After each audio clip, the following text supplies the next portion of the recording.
Welcome, everyone. This is the PartsVu Xchange Talks Boating podcast. Here we chat about all things boating with marine industry professionals and enthusiasts who spend all the time they can out on the water.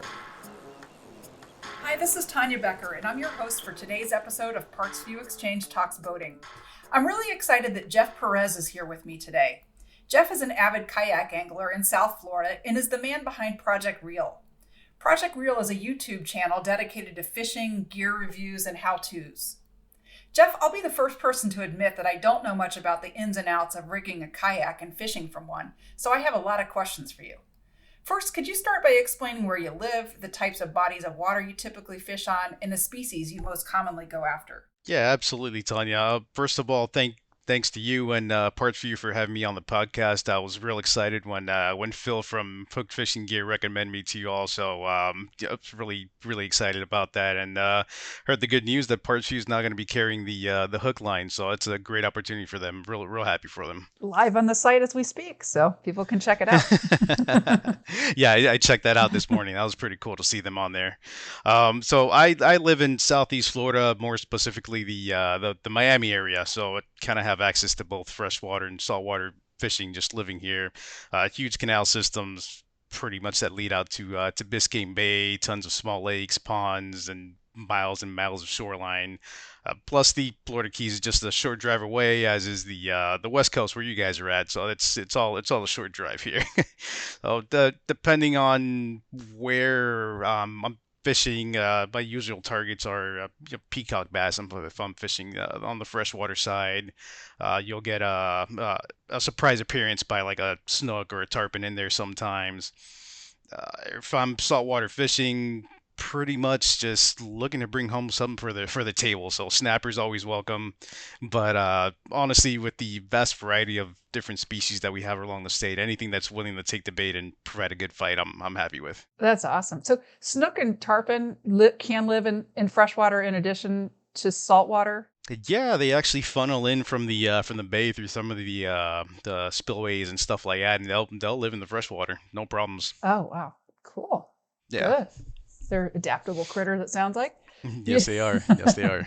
So do you have like a lot of mangrove kind of, areas on that side, or not as much as we do over here?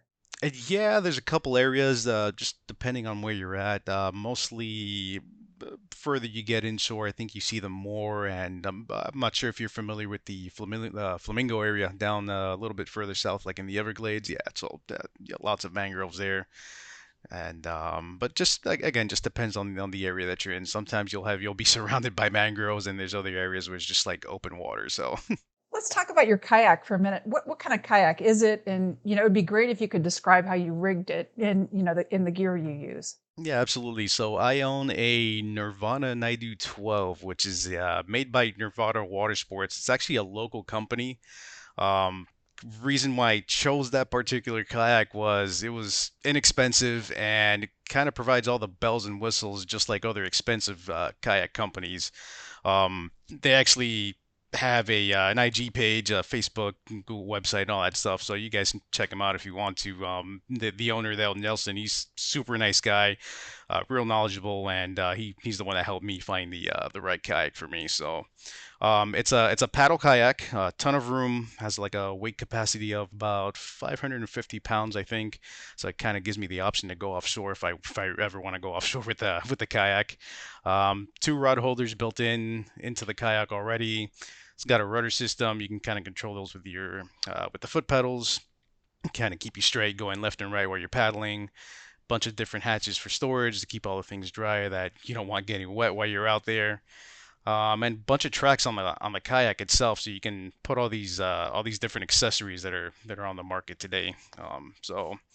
I have a trolley anchor system installed on the kayak. That way, if I find a spot that I want to stay at, I can just anchor down, adjust the position or the angle of the kayak depending on how the current's moving. And I also have an anchor pole mount, so I have that option as well if I want to use that. Depending on the area that I'm I'm fishing at. I also just purchased a trolling motor and a battery, so I'm super excited about that. So that's kind of opening up different things for me. So instead of getting my arms extremely tired while I'm paddling out there, and I can just turn that motor on and go. So really loving that right now. Couple other things, tackle that I usually bring with me: pliers, fish nets, coolers to hold my drinks, and any fish that I catch to take home. And yes, I'm that guy that mixes their fish in with their drinks. I don't mind it at Oh, all. I know some people don't like that, but I'll be careful what I drink. but I When don't I'm, mind. It's just yeah. one cooler's fine by me. So that was going to be when you were describing that your kayak's a paddle kayak. That was going to be my question for you. Is what kind of kayak do you need to have a trolling motor? But it sounds like you just needed a trolling motor, not a different kayak. What kind of motor did you get? So it's a 36-pound thrust trolling motor. I purchased it from Newport Vessels. Oh, So fantastic. they're the ones that kind of fit the bill for what I was looking for, and I just went with them. That's the brand I went with. So do you use just? I'm assuming you just use like regular fishing poles, to fish with, correct? I mean, nothing special on that front. No, nothing special. Honestly, the gear I use while I'm out kayak fishing, it's inexpensive. It's really inexpensive. Why? Because if I lose it, it's not gonna hurt as much if I lose it in the water. So that's what I use. Plus, I'm of that belief you don't need expensive gear to go out fishing. You're gonna catch you're gonna catch fish or you're not. It doesn't matter what it costs. Just you're either gonna find them or you're not. Period. Yeah, that's true. Do you have any electronics on the kayak, or you're just going completely old school? No, not. Yeah, just old school right now. Just Google Maps. That's what I recommend. Google Maps when you're going out fishing. Just pick a spot, just go out there and explore. I know some guys they have some electronics on their kayak to help them find the fish, but I'm not there yet. That's awesome. Yeah. So it's good. You become better at it, right? You just, you know the kind of structures the fish like and go for it. Exactly. And what are the main differences? I'm sure that you're experienced at least somewhat fishing from a regular boat or power boat. What are some of the main differences that you experience kayak fishing versus a power boat? Um, Great question, and simple answer is accessibility. So kayaks being smaller, lighter, and sleeker, you can access a lot of the inland water bodies that are off limits for boats and sometimes for those fishing from shore. So I've had days where I've been out there, I don't see a single boat, kayak, or a person. I've just been by myself out on the water, which is great sometimes. So it gives you a chance to reconnect with the outdoors and just take in scenery that most people might not even ever see while they're out there. So I might be it might be just right around the corner from me on the other side of a couple mangroves, and you might not ever see it just because you don't have access to get into that spot. So yeah, and kind of gives you um, a bit of an advantage because you're being stealthy, you're sneaking up on fish, and being quiet pays off. A boat kind of makes a lot of noise when you're coming in, so that's some advantages of having the kayak versus being on a boat. Uh, in my opinion, that's I think it's stealth and accessibility definitely. Absolutely. And sometimes, I mean, I know you're in South Florida, but it still cools down in the winter. I mean, do the fish go into those shallower waters looking for a bit warmer water? At least some species, I would imagine. Yeah, some species they'll come in shallower and looking for shelter and stuff like that, and that's where the kayak comes in. You can just slide right up on them, and and they'll never know it. Yes. At least we hope they don't know. Yeah. Well, yes. And they may not know until it's a little too late for them, but Exactly. So what is it? I mean, is it just the accessibility, that that allows kayak, that appeals to you so much about kayak fishing, or there are other things? I mean, the solitude you mentioned, and is there anything else that you can think of? Yeah, that's I mean, solitude is great. I mean, I'm not saying I'm alone or anything like that by any means, but You live off the grid, Jeff. You know but you do. No, I'm just kidding. no, but honestly, it's just nice getting out there. Just sometimes I'll just put my feet in the water while I'm, just trolling along with the new trolling motor, or just fishing and stuff like that. It's just again, it's just the views that you can see while you're out there. It's just a good time. So if you could offer some tips to listeners who might be interested in kayak fishing, I mean, what would you suggest to get started? Yeah, absolutely. Couple tips. I think the one of the most important things is it's safety, just period. You're on a kayak. It's small. You want to pay attention to the weather, currents, tides. You don't want to get caught out there in a nasty storm or bad weather, bad water conditions or anything like that. So just prepare ahead of time when you're going out there, just to make sure you're okay. I know I take, at least I do, a couple first aid kits with me. You never know what's going to happen out there, so that's important. So you're taking care of yourself. I know you guys have a couple first aid kits available on the website, right? Yeah, so definitely take a look at those. And other tips, just don't be overwhelmed by the gear out there in the market. I mean, there's just so much out there, and again, you don't need expensive gear to get started. I started with a kayak that I paid less than $100 for. I think it was a used one, as a matter of fact, a used kayak I paid less than $100 for, and that's what got me out there. Eventually, after being out there for a while, I kind of made up my mind as to what I needed to make myself more comfortable, and that's when I stumbled on these guys at over at Nirvana. So, not sponsored by them or anything like that. I just think they're great people and they just have a great product. That's why you hear me just talking about them all the time. It's just really cool what they have over there and what they got going on. I'd imagine that I don't have experience boating or kayaking the backwaters of Florida. I mean, I certainly do not. I've seen it on television. Um, is it easy to get lost, or I mean, is some kind of navigational experience kind of needed, or like familiarity with the structures out there? Luckily, some of the areas, at least where I get into, there's no need to, you'll figure out where you're at. A little bit further, where we were talking about earlier in the Flamingo area, Chocolowski, stuff like that, then I would definitely recommend you kind of like map your way out and just be very careful as to the lefts and right that you take when you're out there, because it's very easy to get lost. Very, very easy to get lost. And the cell service out there sometimes is just non-existent. So if you're opening up your phone to kind of find yourself on the map, just be prepared that signal might not be there to get you out of whatever hole you're you're hiding in to get you back. This is what I've seen on television. It's a little, it looks like a little expertise might be in order. At least studying a map, paying attention to where you're going.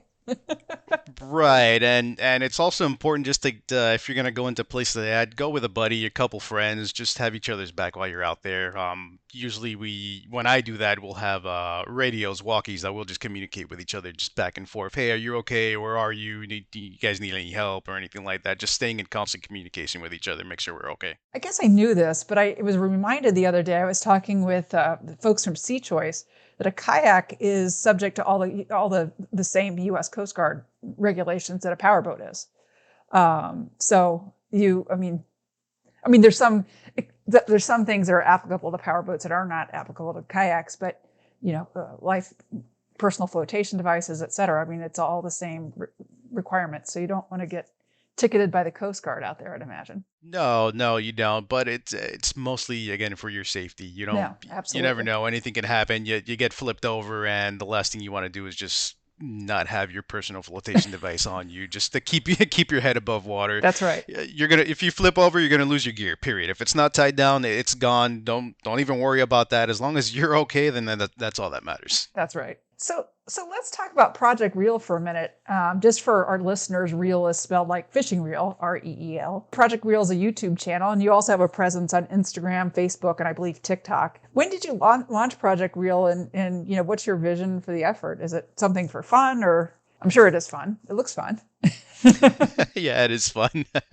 So Project Real I started in around 2018. Started the YouTube channel just for that, just for fun, to record myself while I was out fishing, just to have memories and meet other like-minded people in my area who enjoy doing the same thing. I went from making a video here and there to posting more and more, and The channel's slowly growing, but my vision for this is to provide information out there for others looking to get started. I know when I started, I had a ton of questions. How do I tie a specific knot?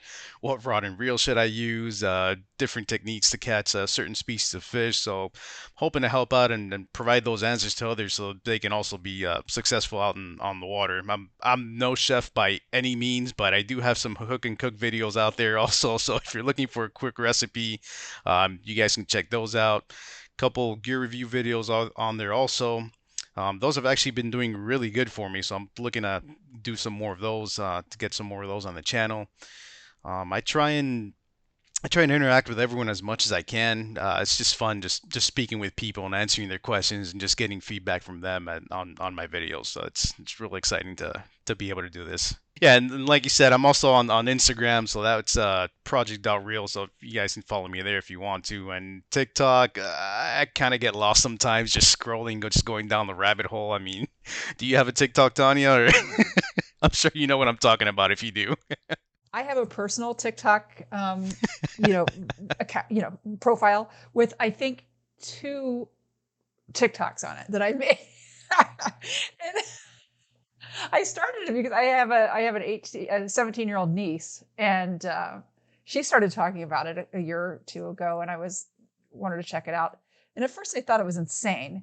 It is insane, but I do find it quite interesting. And like you said, I mean, it's easy to go down rabbit holes. I think it's just matured in the last year or so, where there's people with all kinds of interests doing, with profiles and putting out these TikToks. And I think it started as a lot of goofy dances and that kind of stuff, which I have, it's marginally interesting, but I actually like TikTok quite a lot.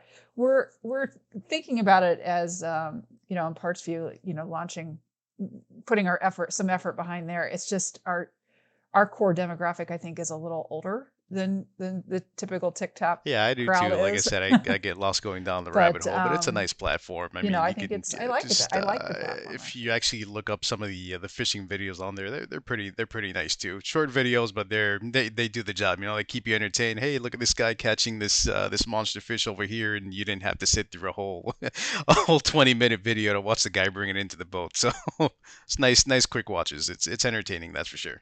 And I've seen guys do just quick tip kind of things. Yeah, I think the platform is great for that, for those quick tips, quick how-to or something like that. I think it's the perfect platform for that. Well, thanks so much for being here with me today, Jeff. I encourage all of our listeners to check out Project Real and follow along, with Jeff across his social media channels. And I included the links to all his channels in the show notes, of course, in addition to PartsVu's social links as well. So thanks again, Jeff. No, thank you for having me, Tanya. I appreciate it. Thanks for tuning in to this episode of the PartsVu Xchange Talks Boating podcast.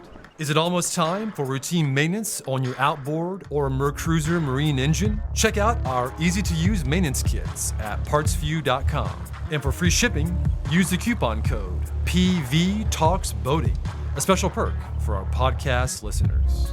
Follow us on Facebook and Instagram for boating knowledge, to keep in touch with the PartsVu community, and for special sales and promotions.